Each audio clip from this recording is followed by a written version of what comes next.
Uh, so, since I had the first day of this week with the first Doctor Who story of the classic era, let's do the last story of the classic era for the last day. Now, the final review, mind you, still got one more on the way, but still,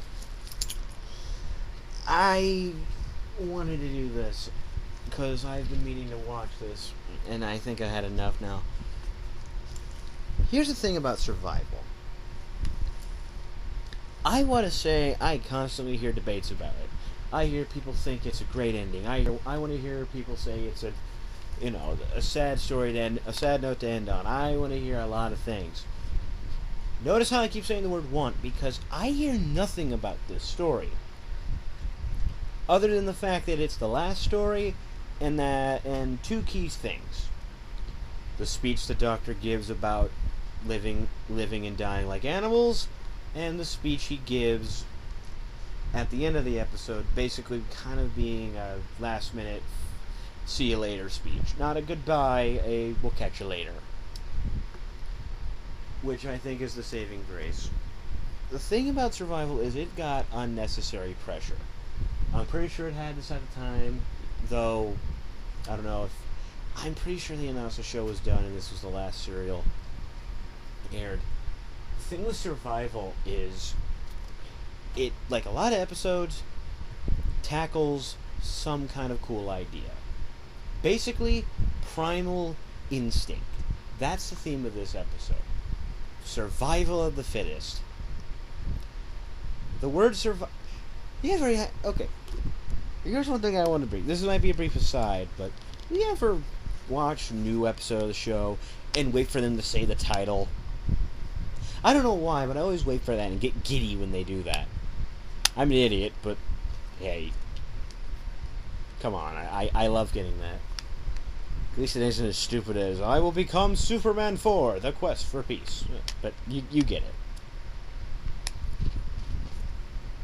And the reason I bring this up is that not only is it a point here, it's kind of a slightly unsubtle point. Because they scream that it's survival of the fittest, we need to survive. And the thing is, that's a big point. In a way, surviving the animal instincts of man. And I think that's a cool idea in a way. The idea that there's this planet that teleports you in and changes you.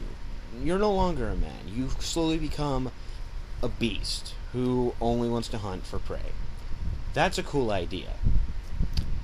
My only question is, why is the Master involved? Again, like in the Sea Devils, the Master's here. He does more. He has a bigger connection to the plot. But again, you have no idea why the hell he's doing any of this stuff, or how the hell he got here. He just got teleported here. The power, virus, infection, curse, whatever the hell it is, it takes him over, and he's making the best of it, I guess. And that's another thing. This whole idea of, don't fight back. If you fight, you change. If you change, you become a monster or an animal. It's a cool idea, especially with the Doctor, a character who doesn't fight. Who kind of, a lot of the time, in the past, and, well, from this point in his future, berates and yells at anyone who tries to fight with a gun.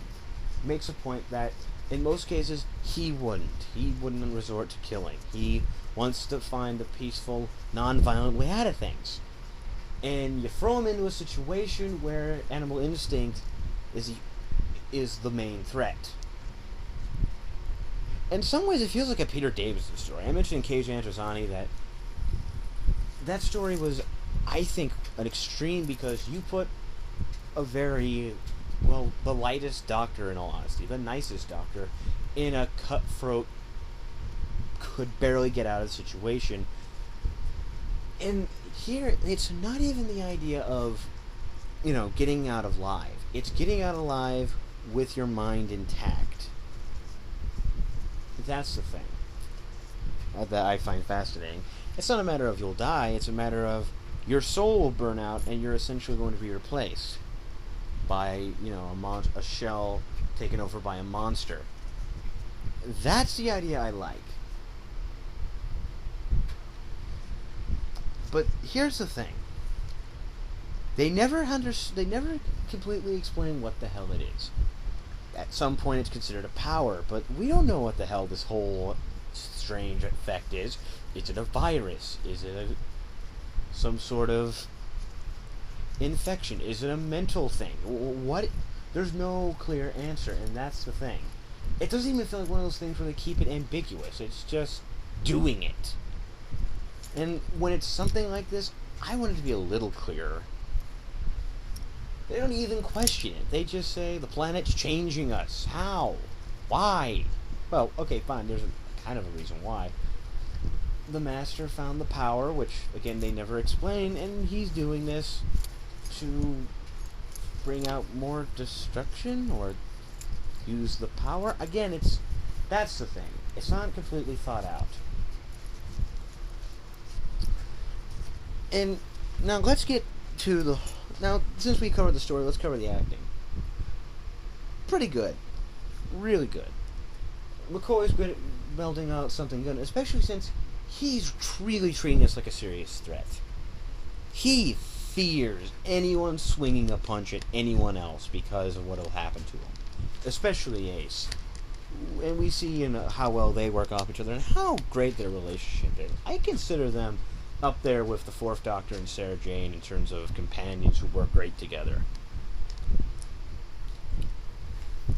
And I love how pretty much 5 seconds into him walking into the story, he knows something's wrong and he tries to figure it out. Mind you, it's a little odd considering his plan is to chase a black cat, only to find out this strange monster that up front doesn't look like a monster. It simply looks like another case of the cameraman's trying to attack the actor.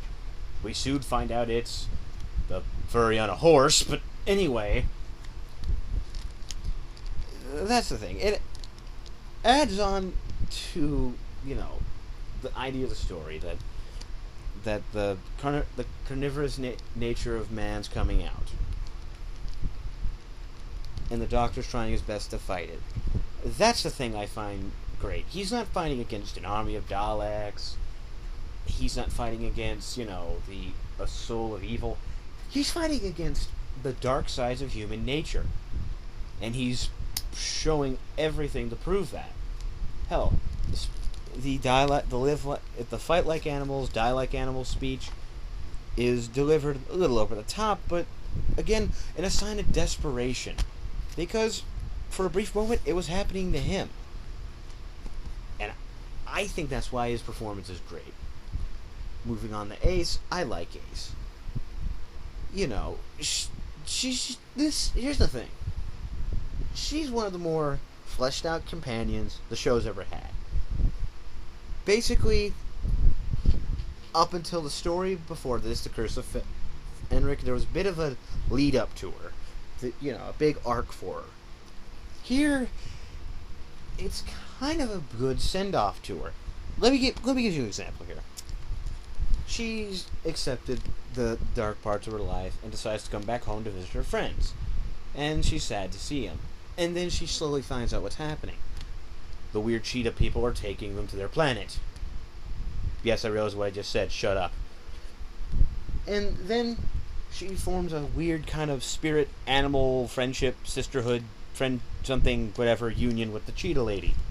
Again, it's not explained, but it's one of those things where I didn't need it to explain, because it confuses her, too.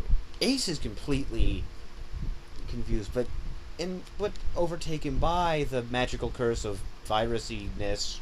Again, I have no goddamn clue, so you can see that she's not acting over the top. Some of the other guest actors who get infected by the cheetah power tend to,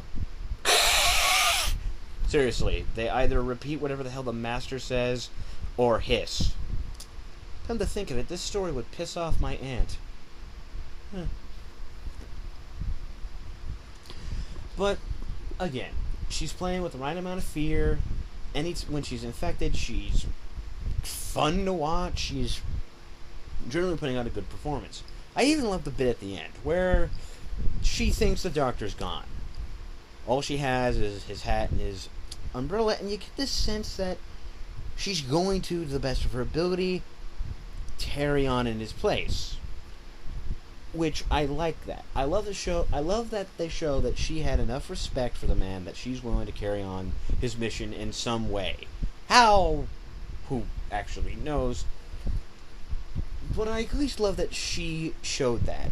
Yes, it's completely defunct after McCoy shows up and then they walk away to give the speech, but again, I think that shows an evolution of the character.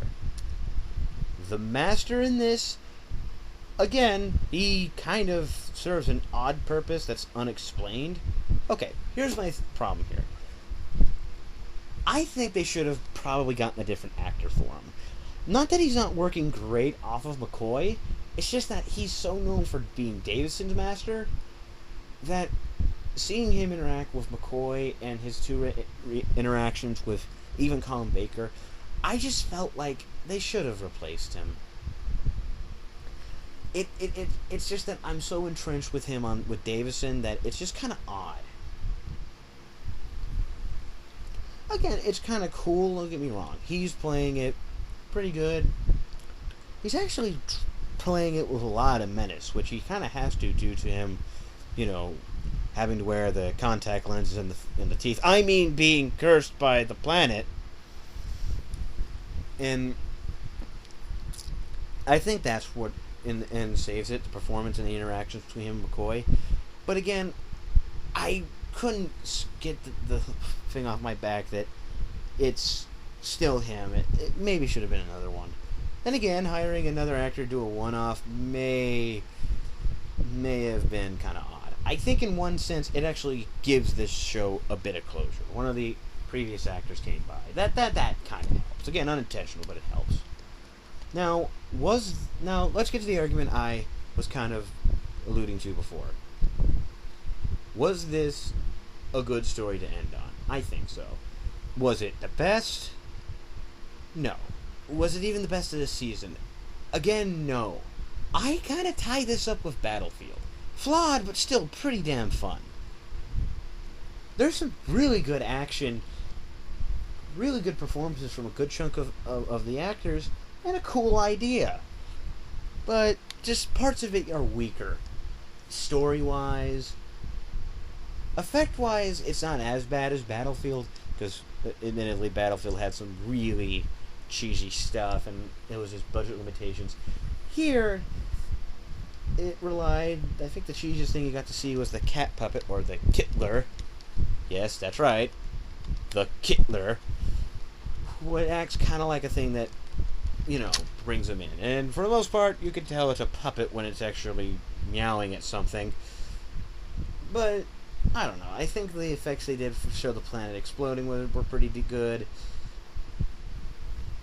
All in all, I think this was a good story. The speech gives it a sense of closure, but also knowing that there's obviously more to go to after this, TV-wise and Big Finish-wise. I don't feel bad for watching it, and I'm glad I saw it. It's definitely a watch. You're gonna see it. Yeah, I think you have to see it.